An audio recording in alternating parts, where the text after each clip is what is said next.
புறம் பேசும் புல்லர் கூட்டம் போட்டியிட திராணியின்றி இப்போதே புலம்பிட துவங்கிவிட்டார். இப்படி ஒரு குற்றச்சாட்டை இந்த அவையிலே கூற உறுப்பினர் மு.க. ஸ்டாலினுக்கு தகுதி இருக்கிறதா என்று கேட்டால் 1/1000 கூட தகுதி இல்லை. கருணாநிதிக்கும் கருணாநிதியினுடைய பிள்ளைகளுக்கும் எப்போதுமே ஒரு குணம் உண்டு. அவங்க வகிச்சா அது பதவி, மற்றவங்கன்னா அது புழுதி. அவங்க தொட்டா அது பொண்ணு, மற்றவங்க தொட்டா அது புண்ணு. அவங்களுக்கு வந்தா அது ரத்தம், மற்றவங்கன்னா அது தக்காளி சட்னி. தமிழை விற்று பிழைப்பு நடத்தும் சிலர் தங்களை தலைவர் என்று சொல்லிக் கொண்டு இருப்பவர்கள் குடும்பத்திற்கு பதவிகள் வேண்டும் என்றால் டெல்லிக்கு போவார்கள். டெல்லிக்கு போய் பெற்றதனால் அலைக்கற்றையை விற்று அதனால் 2 லட்சம் கோடியை கொள்ளையடித்து திகாருக்கு செல்வார்கள். அரசுக்கு வரவேண்டிய நிதியை கொள்ளையடித்ததால் திகாரில் இருப்பவர்களை கருணாநிதி சென்று பார்ப்பது அவர்களது வரலாறு. இப்படி அவருடைய கட்சி தலைவர் எப்படி, அவருடைய செயல் வீரர் எப்படி என்பதை நாட்டு மக்கள் அறிந்து கொண்டா போதும். இப்போ ஸ்டாலின் அவரை புகழ்றார். எதுக்கு? கப்பம் கரெக்டா கட்டுறார். இவர்களெல்லாம் ஆட்சி செய்த அந்த நாடு தப்புங்களா? அந்த நாடு தப்புமா? அதோட இன்றைக்கு தமிழ்நாடு ஒரு போதைப் பொருள் நிறைந்த மாநிலமாக மாறி போச்சு.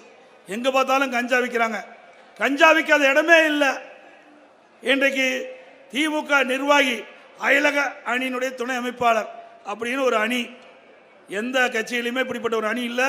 இந்த போதைப் பொருள் கடத்துவதற்காகவே இப்படிப்பட்ட ஒரு அணி வச்சிருப்பாங்க என்று மக்கள் பேசிக்கிறாங்க. அப்படி திமுகவுடைய நிர்வாகி ஒருவர் அண்மையில் போதைப் பொருள் கடத்துறார் வெளிநாட்டுக்கு. தேசிய போதைப் பொருள் தடுப்பு அதிகாரிகள் அதை கண்டுபிடித்து அவரை இன்றைக்கு கைது செஞ்சு சிறையில் அடைத்து விசாரணை மேற்கொண்டிருக்கின்றார்கள்.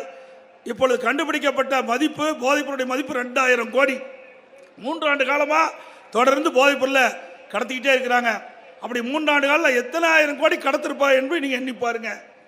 இந்த போதைப் பொருள் கடத்துகின்ற நபர் யாரோட இணைஞ்சிருக்கான்னு பாருங்க. யாரோட இருக்காங்க சொல்லுங்க, யாரோட இருக்காங்க? இந்த படத்தில் யார் இருக்குதா?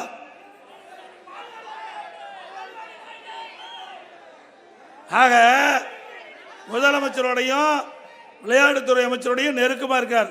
இதையெல்லாம் வைத்துக் கொண்டுதான் தங்குதடை இல்லாமல் உயர் காவல்துறை அதிகாரிகளும் தொடர்பு ஏற்படுத்தி கொண்டு இன்றைக்கு வெளிநாட்டுக்கு போதைப் பொருள் கடத்துவதாக மக்கள் பேசிக்கிறாங்க. அதற்கு ஏதாவது அறிக்கை இதுவரைக்கும் விட்டுருக்காங்கன்னா எதுவுமே கிடையாது. பல கூட்டத்தில் நான் பேசிட்டேன். ஆக இதை தெளிவுபடுத்த வேண்டியது முதலமைச்சர், விளையாட்டுத்துறை அமைச்சர்.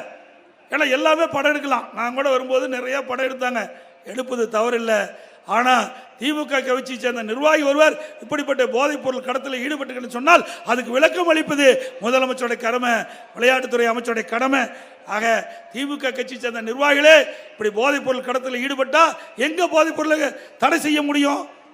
ஆக இன்னைக்கு தமிழகத்தில் இன்றைக்கு போதைப் பொருள் நிறைந்த மாநிலமாக இருப்பதற்கு திமுக தான் காரணம் என்பதை இந்த நேரத்தில் சுட்டிக்காட்ட கடமைப்பட்டுகின்றேன்.